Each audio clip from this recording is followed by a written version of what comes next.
Back to Hardball. Today at the NAACP convention in Kansas City, the organization is expected to vote on a resolution to condemn supporters of the Tea Party. Parts of the proposed resolution include a call for, quote, the leadership and members of the Tea Party to recognize the historic and present racist factions within it and to repudiate those factions. Earlier today, Sarah Palin tweeted the following: I'm busy today, so notify me ASAP when NAACP renders verdict. Are liberty-loving, equality-respecting patriots racist? Bated breath waiting. I guess she's mocking it. Ben Jealous is president and CEO of the NAACP. What do you think that Governor Palin is making fun of the NAACP here? What do you think? Look, you know, I really don't know what to say about Sarah Palin.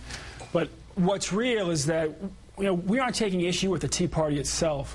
What we're taking issue with is their perpetual tolerance for racist and racist statements by their own folks. And they need to just come out and say, once and for all, there's no place for bigots or bigotry in our ranks, and then back that up.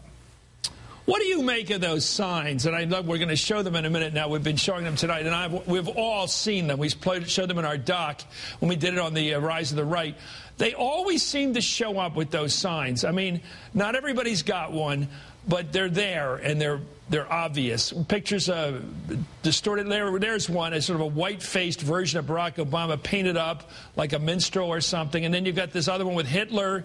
You've got all the Hitler references, the racist sort of ethnic stuff, games being played with pictures. It really does get tribal, and it gets weird. Why would you call Barack Obama a Nazi? He's a man, let's face it, of the left. Right. Just to be blunt about it, why do they keep identifying? What is this all about? He's a man of the right, and he's a socialist, and he's a rightist. What is he they're saying? And he's black, obviously, but they're making that into a negative.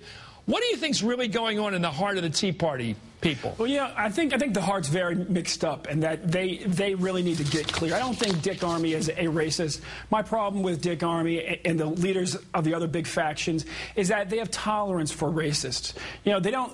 You know, look, either you've got to repudiate them and get them out, or you got to take full responsibility for them. We're tired of seeing you guys, you know, send folks to Congress who call civil rights heroes like John Lewis the N-word, and civil rights heroes like Barney Frank the F-word, and then act like you bear no responsibility. You know, we're tired. One of the things that concerns us the most, because you know, Chris, that whole thing about like for instance, today one of the Tea Parties tweeted, "We're not racist, we're anti-communist."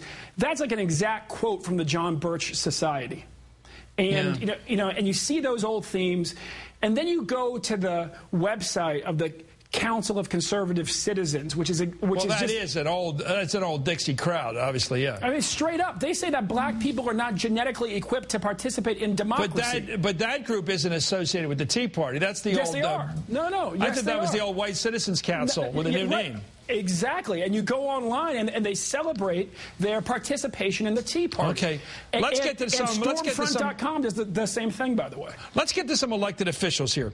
There's a bunch of elected officials. We counted them up here. Well, let's take a look at David Vitter. He's a United States Senator. He's had a few problems, obviously, but he's a United States Senator. Here he is at an event this Sunday. This is real time, an elected official, high-level U.S. Senator. Here he is talking about the birther thing. Let's listen. I'd like to ask you, Senator Vitter, what you personally know about this and what you personally will do about it, if anything, and that is Mr. Obama's refusal to produce a valid birth certificate.